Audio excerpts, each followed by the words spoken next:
So it's always a pleasure to visit the yeshiva, and it is more often that I come to the yeshiva to give divrei chizuk than to give a yeshiva shishia in the Masechta that you're learning, but it's just as important, and nobody could say what is more important, Simchas HaTorah or Amor HaMusar.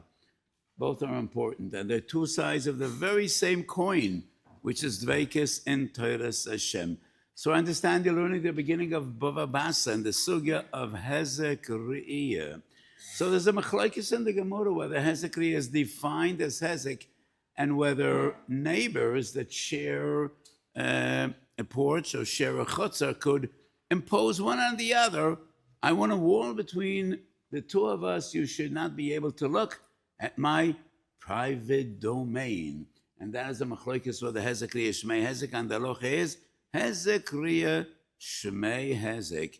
And even though these neighbors lived for a year or two, an extended period of time without a partition dividing the two of them, there is no chazaka, ein chazaka behezek riyah, and each neighbor could impose on the other, I want more privacy, and therefore we need to build a partition between our properties, and both parties need to participate 50% of the expense.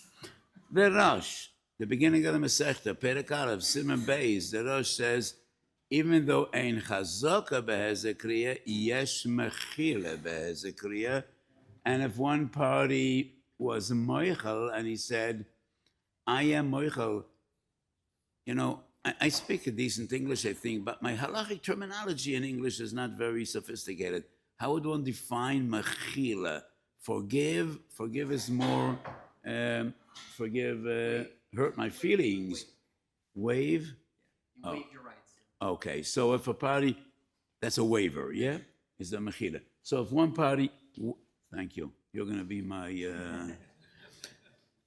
so if one party waived his rights explicitly, then he cannot come back and say, no, I regret, and I want you to participate in building a wall between the two of us. And the Achronim struggle, how would that work, waiving one's rights? So let me explain what the dilemma is, because Reb Shemesh Kopp and Reb Elchana Wasserman and the Chazon Ish all deal with this question, but I think they do not clearly define what is the problem. Why would mechila not be valid? Why is it not reasonable that one could waive his rights to demand Hezk Riyah? So all other monetary obligations, whether it's dinei malva v'loiva, mazik v'nizik, moicher v'koina, all other monetary obligations are born and bred out of a certain event. I damaged your property and I need to compensate you. I took a loan and I need to pay that loan. I bought an object and I need to pay for it. So all other monetary obligations are born from a certain event, from a certain act, and therefore that act is in the past. And I say, I want to forego the past. Let's forget about the past. I waive my rights, and that is why it is valid. But Hezk Riyah is not born out of a certain event or a certain act or deed. It is an ongoing chiyuv. So why can't a person say, yes, I waived my rights yesterday, but today I have different feelings, and I thought I wouldn't mind, and now I do mind. I did not mind yesterday, but I do mind today. So the claim to build a wall between the two of us and my right to privacy is not born out of an event or an act or a deed in the past. It is, to lose Lashon Kodesh, chiyuv ratzif, chiyuv shemitchadesh bekol rega v'rega. So why would it be different than a person that told another, krak susi v'ti potar, if you tear my suit, I have no claim. I let you tear my suit. And if he tears the suit right away, doesn't need to pay. You gave me permission. But I could say, tear my suit and I don't mind. And 5 minutes later, I say, I do mind. And if you're going to touch my suit, I'm going to kill you. So the fact that he waived his rights 5 minutes ago is not obligating 5 minutes later. I said I don't mind, and now I do mind. So why is Hezk different than a person that says, Krak susi v'tipoter, you could tear my suit and you don't need to pay, and at any stage you could regret. And he say, no, if you hurt my suit, you will pay.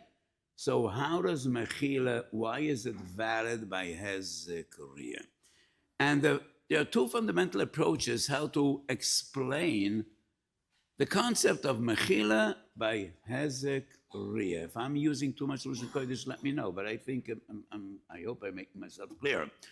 The Chazon Ish and Reb Shemesh Kopp have two clearly different approaches, and the Chazon Ish says yes, the Mechila is on Hezk. It is not on building the wall. I am moichel my right to privacy. Why would it be different than tear my garment and you don't need to pay? How does the Chazon Ish solve the problem of this is a chiyuv hamischadesh? It is not, doesn't depend on a certain event that is in the past. It is a chiyuv that is bred in the present, every new moment. So the Chazon Ish says, when I let you look into my domain, it is as if I gave you something tangible. Natati lecha zchut shimush. I gave you a right, a monetary right to do something in your property which you did not have before. So until my Mechila, you are limited in the way you use your domain. And you had no right to stand in your property and look into my yard. And when I say I don't mind, it is as if I gave you something and I cannot take that back. If I gave you a gift, I cannot ask, give it back to me. If I sold you something, I cannot say, I want it back. So when I was Moichel Hezek, it is as if I gave you something. I gave you the right to have unlimited usage of your domain. The problem with this Chazon Ish is, how could a person give another something that was never his? How could a person give another something that was always the possession of that other?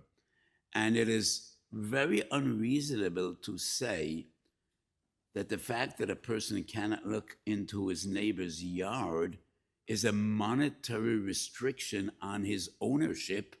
And if I gave your permission to look into my private domain, it is as if I gave you something physical or tangible. That doesn't really make a lot of sense. So the Chazon Ish had a different source. The one I quoted is Siman Aleph Ostes. Yud Aleph Osbeis, the Chazon Ish goes a step further.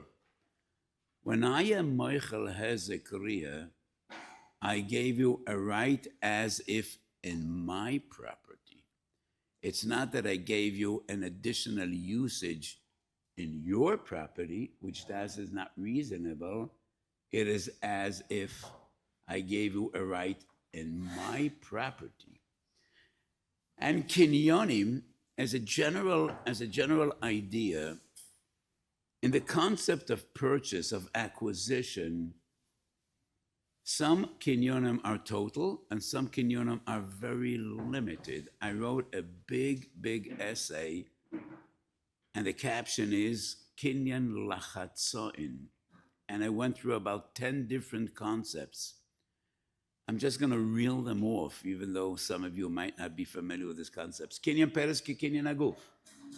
Schiras v'shayla. Machlokes Gemara. Schiras kanya, shayla kanya, or lo kanya. Steer between two sugyas. One in Avodah Zorah daf Yudalad, and the other in Bava Metzia daf Nun Vav. Shiabud. The Ritva called Shiabud in Kiddush Daf Yud Gimel.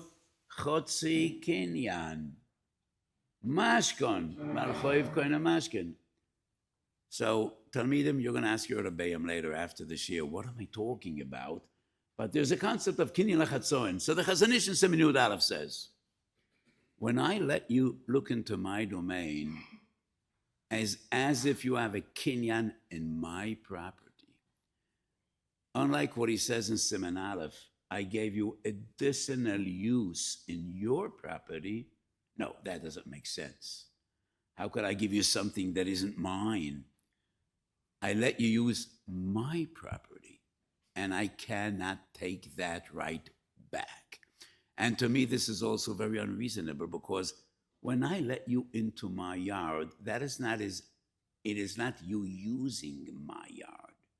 It is just having unrestricted, limitless use in your yard.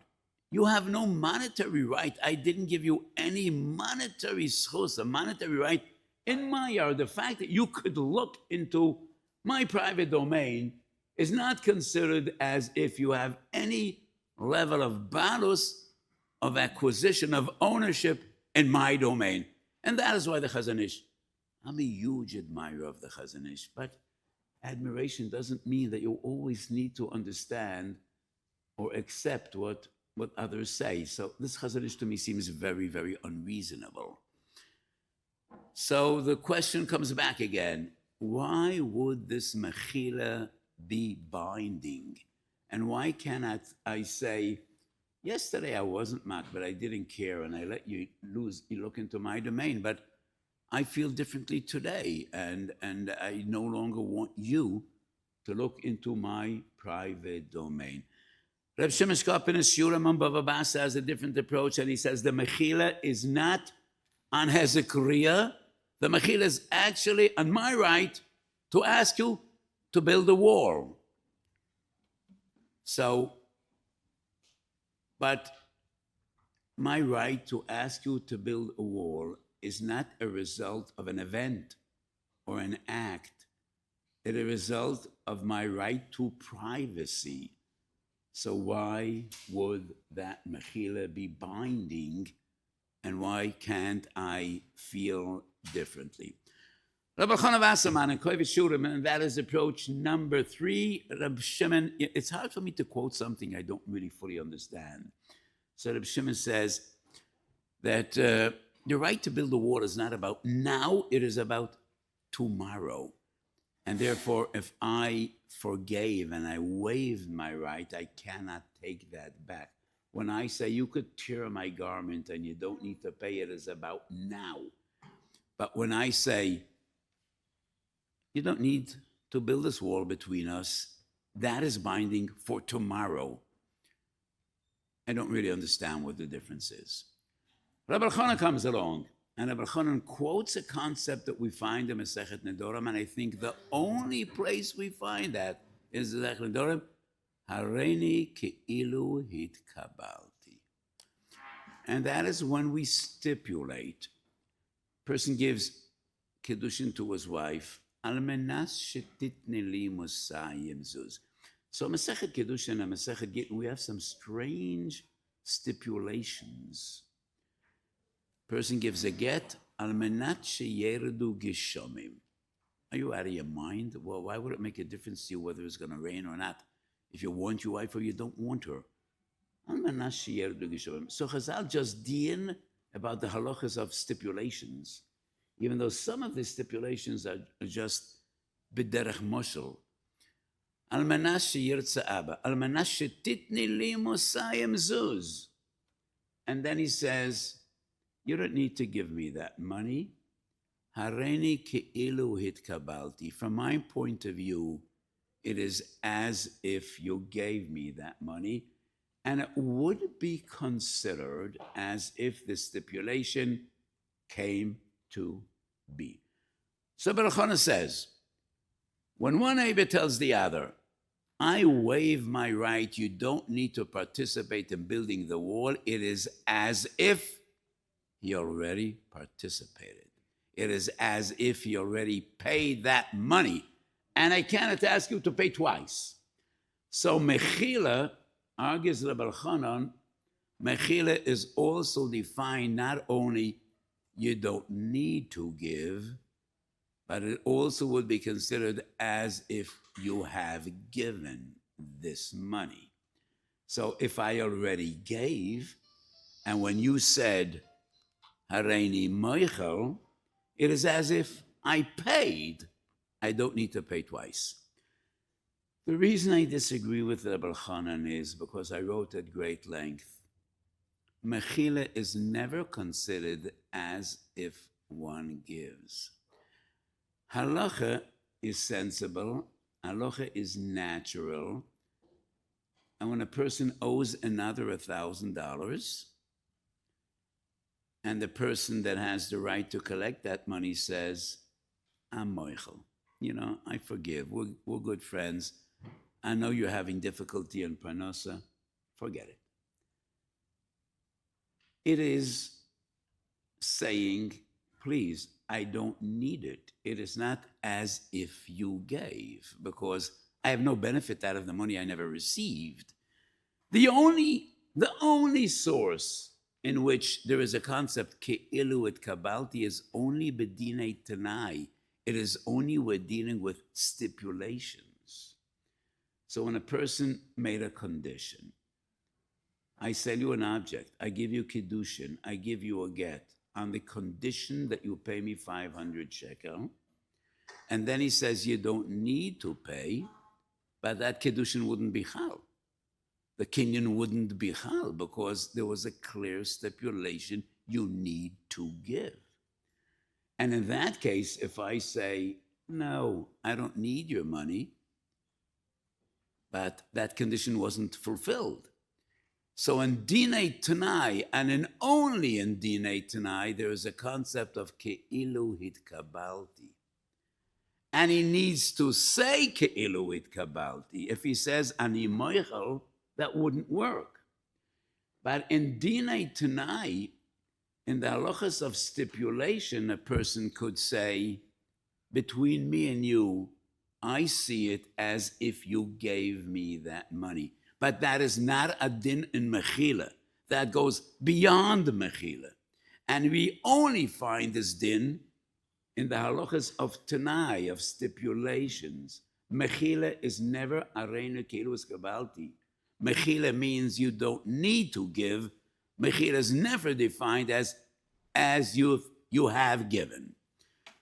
So how would I explain the Rosh that mechila is valid in Hezk Riyah? So the way I see it is, first of all, understanding the first two prokim in Mesechet Bava Basra. Ma bein ze leze. You're learning Perek Aleph, right? Is there a Seder B'kiyas in another part of the Mesechta? No. Will you get to Perek Beis at some stage? Anyway, Perek Aleph is Dinei Shchenim, Perek Beis is Nizkei Shchenim. And these are two different concepts. Close, maybe two sides of the same coin, two sides of the same wall, same partition, dividing them both. There is Dinei Shchenim, which are obligations between neighbors. Mutual obligations between neighbors.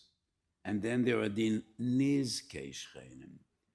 Each neighbor is expected to respect, not to hurt the other, not to cause harm or damage to the other. Lo yachper is all about nizkei shchenim from beginning to end. I cannot plant a big tree, even on my domain, when I know the roots are going to go into my neighbor's and it's going to destroy his bor mayim. And I can't make a swimming pool on the edge of my domain when I know the insulation is not proper, because 2,000 years ago there was no proper insulation, and the water of my pool will be drained into his yard. Those are nizkei shchenim. And I can't put a machine that makes terrible noise, a 500 horsepower motor of an air conditioning system next to my neighbor's window. That is Perek Beis. That is Lo Yachba, which is Nizkei Shchenim. Perek Aleph is about Yachasei Shchenim. Perek Aleph is who needs to build the entrance, the gateway to our shared property. Who needs to pay for cleaning the stairwell? So Perek Aleph is about Yachasei Shchenim, Dinei Shchenim, and Perek Beis is about Nizkei Shchenim. Hezk Riyah is in Perek Aleph, and that means something. So is Hezk Riyah a din in Nizkei Shchenim, or is it a din in Yachasei Shchenim, the relationship between neighbors and the mutual obligations between neighbors? On one hand, we're talking about Hezk, and the terminology Chazal use is Hezk Riyah. But Hezk Riyah is unlike all the other dinam of Nizkei Shchenim. All the other dinam of Nizkei Shchenim is monetary damage, whether it's my water going into his yard or the roots of his tree going into my yard, or I have beehives and his property will be infested with 1,000,000 bees, and those are Nizkei Shchenim. Hezk Riyah, different interpretations of the Rishonim. What exactly is Hezk Riyah? Some say, I cannot make full use of my yard. I want a swimming pool in my yard, but because of tznius, I'm limiting your use. You don't want to look into my swimming pool, and I don't want you to look into my swimming pool. Others say Hezk Riyah is about ayin hara. Nobody really knows what ayin hara is, but Chazal teach us, everybody knows. Ayin hara is a bad eye. I have a family relative in America, and, very assimilated family. Every other word he says is kainora, kainora, kainora. He doesn't know exactly what it means, but whenever he says kainora, he heard it from his aunt. His aunt used to say kainora, which kain ayin hara, no ayin hara. And every time he says something about himself, he knocks on wood. You knock on wood, and that chases away the ayin hara. So Hezk Riyah is different than all the other dinam of Nizkei Shchenim. It is something more spiritual. It's something more. It's not tangible damage which counts in dollars and cents. It's not damaging in others' property. So, in my understanding, Hezk Riyah is tchilasoi dinei nezek v'soifei dinei shchenim. Hezk Riyah is a monetary concept. We need to build a wall between our properties. Why do we need to build that wall? Because of Hezk Riyah. But what it boils down to in halacha is like, who needs to build the entrance to our shared properties? Who needs to insulate the roof? All the neighbors, and not only the top floor. Those are dinei shchenim. Hezk Riyah, tchilosoi dinei nezikin, soifoi dinei shchenim. Kuf nun zayin siv gimel, we find the halacha. Two neighbors, and they have a shared yard. And one of the two neighbors says, we need to build a partition. I don't want you and your family looking into my private domain. And they both say, yes, we need to build a wall. One neighbor is wealthy and the other is poor. And we have no way to impose on the poor neighbor to build. So the rich neighbor is entitled to say, then I'm not going to build either. If it would be dinei nazikin, why is one dependent on the other? Why can't the poor neighbor say, you're looking into my yard, you're hurting me. I want you to build a wall on your side. I don't have money. I can't. So why is one dependent on the other? If it would be dinei nazikin, I have a tree damaging your yard. You have a pool damaging my yard. The one that has the pool is poor. The one that has the tree is wealthy. We would impose on the one to tree, cut down your tree, regardless of, You want him to take out his pool, pay for it. He doesn't have money.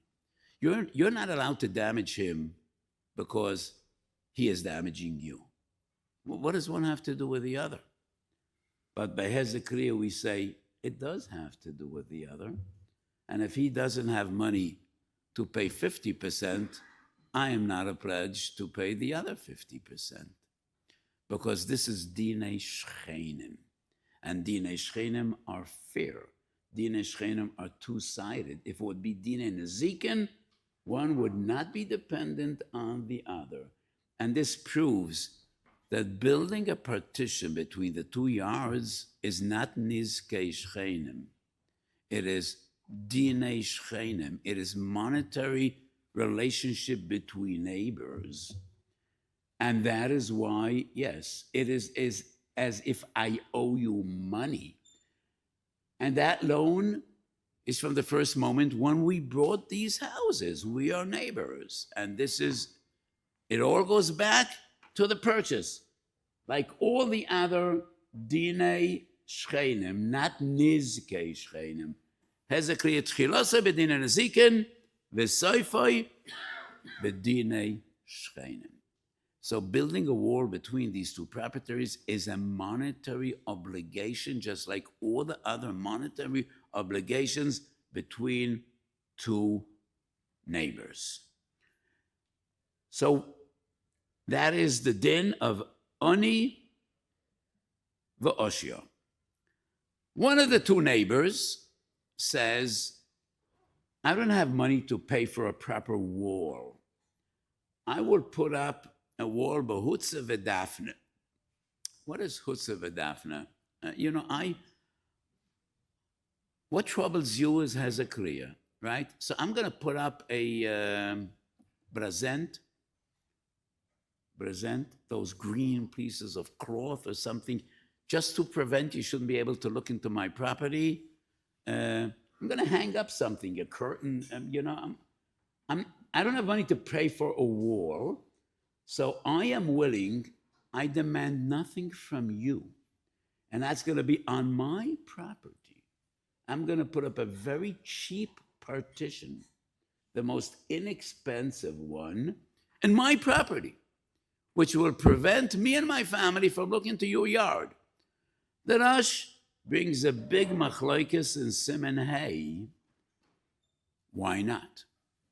If one of the two neighbors says, instead of us building a wall on our shared margin, 50% on your property, 50% on my property, that's the halacha, I am willing, I'm not going to take 1 millimeter off your property, but I'm going to put up a very cheap partition, and my property, it won't cost you a cent, and you will have no hezek. Some Rishonim say he's entitled to do so. But the Rosh and the Ramah say, no. The neighbor could say, but that flimsy wall that you're going to put up, first wind of winter is going to fall down. And I don't want to be in the situation we need to fight around, and I'm going to call you to Beis every other day, rebuild that wall. But then the other opinion is, the Rosh writes, yes, shoiftim ba'oretz. What's your problem? First of all, I'm a decent person, and I promise it's going to fall down. I'm going to put it up again. What's your problem? And if not, call me to Beis Din. Yes, shoiftim ba'oretz. The Ramah says, no, I want a proper wall because I want to hang up my suit on that wall. I want to hang up my tools on that wall. So if you're going to build a flimsy wall on your property, I will have no right to use that wall. It's going to be yours. And therefore, I demand that both of us participate, 50% on my property, 50% in yours, because I want to use that wall. If it's all about Dinei Nezikin, what kind of an argument is that? You want to use a wall? Build whatever you want on your property, but how could you impose on me an additional expense if I solve your problem of Hezek? I'm going to put up a flimsy curtain and nobody will be able to look into your yard. how do we understand this argument? I want a proper wall because I want to use that wall, and therefore I'm going to pay 50% of my property, and I impose on you, pay 50% of a proper wall. It's going to cost you $1,000, even though his neighbor says, I'm going to put something up for $20, and I request nothing from you. Leave me alone. I'm going to put up a flimsy wall that's going to cost me $20, and it's going to prevent Hezk. The neighbor says, no, I want a proper wall. You're going to pay $1,000. I'm going to pay $1,000. And he has the right.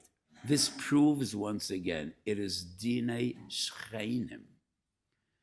So it is born out of Dinei Nezikin. If Hezk ain't no Hezk, then you have no right. You have no right. I could look into your domain. You could look into my domain. Hezk lav shmei Hezk. Hezk shmei Hezk. It morphs. It transforms into Dinei Momenis, into Dinei Shcheinim. So Chazal say, the reasoning that we need to put up the wall is Hezk. But the din is Dinei Shcheinim. Monetary relationship between neighbors, and Chazal say a wall is a wall, and after that wall is built, I have a right to use my side of the wall, and you have a right to use your side of the wall. And fundamentally, the origin of my argument is the fundamental understanding ma bein perek aleph leperek beis shel mesechet Bava Basra. Perek beis is nizkei shcheinim, Perek Aleph is Dinei Shcheinim, and it is not coincidence that Hezk is in Perek Aleph and not in Perek Beis, because Hezk is unlike all the other dinim of Nizkei Shcheinim. It's not tangible. It's not monetary damage. It's not destroying something that is yours, and that is why Mechila is valid, just like Mechila is valid by any other monetary obligation. So go over the sugya. I brought a Minchas Osham Bava Basra as a gift to the yeshiva. Maybe you have the sefer already. And this discussion is more extensive and more elaborate in the sefer than what I shared with you today. Yasher koyach.